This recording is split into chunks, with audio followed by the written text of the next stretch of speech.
सोचिए, एक सपनों जैसी छुट्टी अचानक एक जीते जागते बुरे सपने में बदल जाए तो। आज हम एक ऐसी ही सच्ची कहानी की परतें खोलने वाले हैं। एक ऐसी ट्रिप जिसका अंत बहुत ही भयानक हुआ। और सबसे बड़ी बात यह है कि ये कहानी सीधे उस इंसान की जुबानी है जिसने ये सब कुछ अपनी आंखों से देखा और झेला है।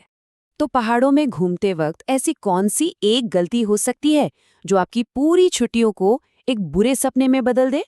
आज हम दिल्ली के कुछ स्कूल टीचर्स के एक ग्रुप की कहानी जानेंगे। उनके साथ कुछ ऐसा ही हुआ था। उनकी नए साल की एक ट्रिप इतनी बुरी तरह से गलत हुई कि अब ये हर ट्रैवलर के लिए एक बड़ी चेतावनी बन गई है। तो बात है दिसंबर 2024 के आखिर की। दिल्ली के 9 दोस्त जो कि पेशे से टीचर थे, उन्होंने शहर की भागदौड़ से दूर कई सुकून से नए साल का स्वागत करने का सोचा। और इसके लिए उन्होंने चुना हिमाचल प्रदेश की एक बहुत ही शांत और खूबसूरत जगह, झिबी। बस एक अचानक से बना हुआ प्लान था ये। तो इस ग्रुप में कुल 9 लोग थे। जैसा कि मैंने बताया, सभी दोस्त और स्कूल में टीचर। इनमें 3 कपल्स थे और 3 सिंगल्स। सब के सब एक छोटे से ब्रेक के लिए सुपर एक्साइटेड थे। इस पूरी ट्रिप को ऑर्गेनाइज करने की जिम्मेदारी उठाई थी रोहन ने, जो एक स्पोर्ट्स टीचर था। बस की टिकट से लेकर रुकने की जगह तक सब कुछ उसने बुक किया, इस बात से बिल्कुल अनजान कि आगे क्या भयानक होने वाला है। लेकिन अजीब बात ये हुई कि बुकिंग करने के ठीक बाद रोहन की तबीयत एकदम से खराब हो गई। मतलब वो सीधा बिस्तर पर आ गया और उसे ऐसा महसूस हो रहा था जैसे कोई अनदेखी ताकत, कोई चीज उसे इस ट्रिप पर जाने से जबरदस्ती रोक रही है। ये शायद आने वाले खतरे का पहला इशारा था। अब इतनी तबीयत खराब होने के बावजूद भी उसने हिम्मत की और दोस्तों के साथ निकल पड़ा। रात में खाने के लिए वो लोग एक ढाबे पर रुके। और यहीं पर जब रोहन वॉशरूम गया तो पहली बार उसका सामना किसी ऐसी चीज से हुआ जिसे वो समझा नहीं सकता था। आप सोचिए, उसे बिल्कुल साफ साफ एक आवाज सुनाई दी और वो चेतावनी बहुत सीधी थी, डरावनी तरह से सीधी।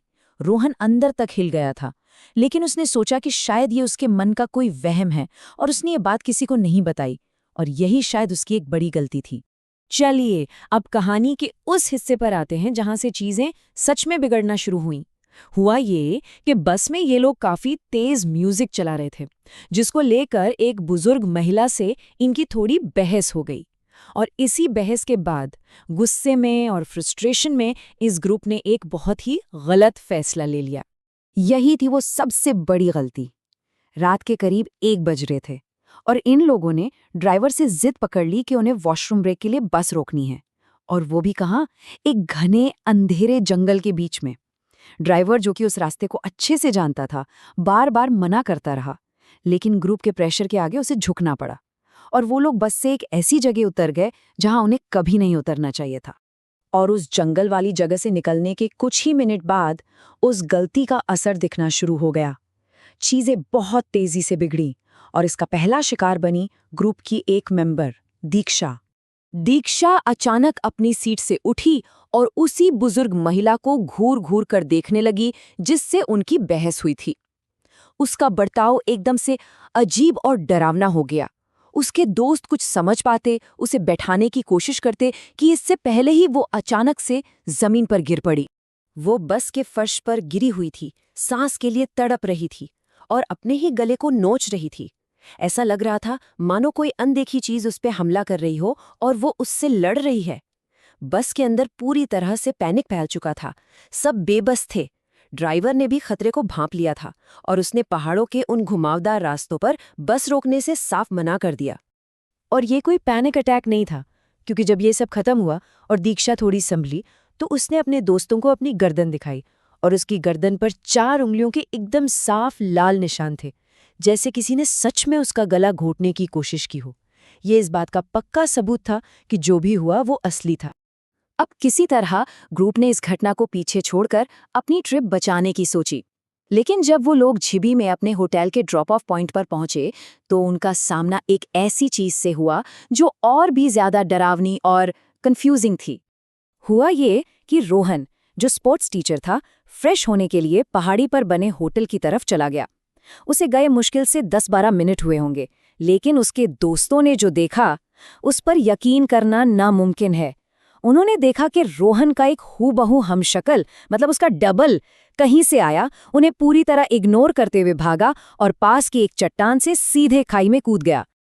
अब वो लोग उस सुनसान लकड़ी के घर में थे और उन्हें ये एहसास हो गया था कि वो वहां अकेले नहीं हैं। जिस भी चीज को उन्होंने अनजाने में उस जंगल में अपने साथ आने का न्योता दिया था, वो अब उनका पीछा कर रही थी, और अब हमले और भी बढ़ने वाले थे। अब ये सिर्फ अजीब बर्ताव नहीं रह गया था, ये जानलेवा कोशिशों में बदल चुका था।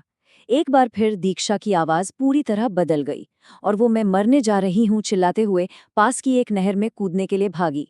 गनीमत थी कि रोहन, जिसे उसके गुरु ने पहले ही अलर्ट कर दिया था, उसे सही वक्त पर रोक लेता है। इसके बाद ग्रुप की एक और दोस्त रिद्धि एकदम चुप और अग्रेसिव हो जाती है। इस पूरे खौफ का क्लाइमैक्स आया उनकी आखिरी रात को। सब लोग बात कर रहे थे कि अचानक रिद्धि का बर्ताव बदला। उसने रोहन को उठाकर कमरे के दूसरे कोने में फेंक दिया और खुद को बगल के एक खाली कमरे में बंद कर लिया। अब सब दोस्त बाहर फंसे थे, बुरी तरह घबराए हुए। तो सवाल ये था कि बाहर फंसे हुए ये लोग कैसे जानते कि अंदर उस अंधेरे कमरे में रिद्धि के साथ क्या हो रहा है। वो सब पागलों की तरह दरवाजा पीट रहे थे, लेकिन ना अंदर से कोई जवाब आ रहा था और ना ही बगल में रहने वाले होटल के मालिक सुन रहे थे। ऐसा लग रहा था जैसे वो सब दुनिया से पूरी तरह कट चुके हैं, अपने ही डर के एक बुलबुले में कैद हो गए हैं। तभी रोहन को दरवाजे के पर्दे में एक बहुत छोटी सी, लगभग न दिखने वाली दरार मिली। उसने हिम्मत करके वहां से अंदर झांका और जो नज़ारा उसने देखा वो हर तर्क से, हर समझ से परे था।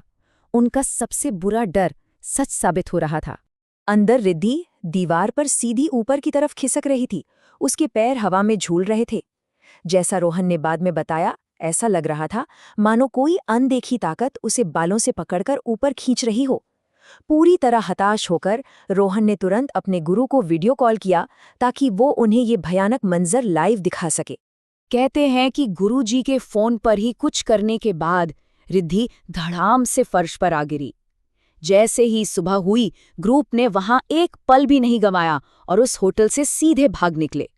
अब जवाबों की तलाश में वो लोग मदद के लिए सीधे पास के एक हनुमान मंदिर पहुंचे। महामंदिर के पुजारी ने जब पूरी कहानी सुनी तो उन्होंने सारी कड़ियों को जोड़ दिया। उन्होंने बताया कि ये सब शुरू हुआ उनकी एक ही गलती से। उस रात जंगल में ग्रुप की 2 महिलाओं ने एक पीपल के पेड़ के नीचे पेशाब किया था, और पीपल का पेड़ पवित्र माना जाता है। पुजारी के मुताबिक उसी पेड़ पर रहने वाली 2 आत्माएं उन महिलाओं के साथ लग गईं। पुजारी ने यह भी खुलासा किया कि सिर्फ रोहन की आध्यात्मिक शक्ति और उसके गुरु से मिले लॉकेट की वजह से ही वो सब अब तक किसी और बुरे अंजाम से बचे हुए थे। इसके बाद पुजारी ने एक छोटा सा अनुष्ठान किया। सबके हाथों में एक पवित्र धागा बांधा और उन्हें वहां से निकलने से पहले एक जरूरी काम करने को कहा। उन्होंने बताया कि कैसे उन आत्माओं से अपना रिश्ता तोड़ना है, उन्हें वहीं पीछे छोड़ने के लिए क्या बोलना है, और साथ में दी एक आखिरी और सबसे जरूरी हिदायत, कुछ भी हो जाए पीछे मुड़कर मत देखना। वो ग्रुप दिल्ली तो सुरक्षित वापस आ गया, लेकिन इस अनुभव ने उन्हें हमेशा के लिए बदल दिया। उनकी ये कहानी एक बहुत ही डरावनी याद दिलाती है कि जब हम कहीं घूमने जाते हैं, खासकर ऐसी जगहों पर जिनका अपना एक इतिहास है, अपनी मान्यताएं हैं, तो वहाँ की प्रकृति और अनदेखे नियमों का सम्मान करना कितना ज़रूरी है। शायद सबसे ज़रूरी चीज़ जो हमें अपने साथ रखनी चाहिए वो पैसे या कपड़े नहीं, बल्कि अज्ञात के लिए सम्मान है।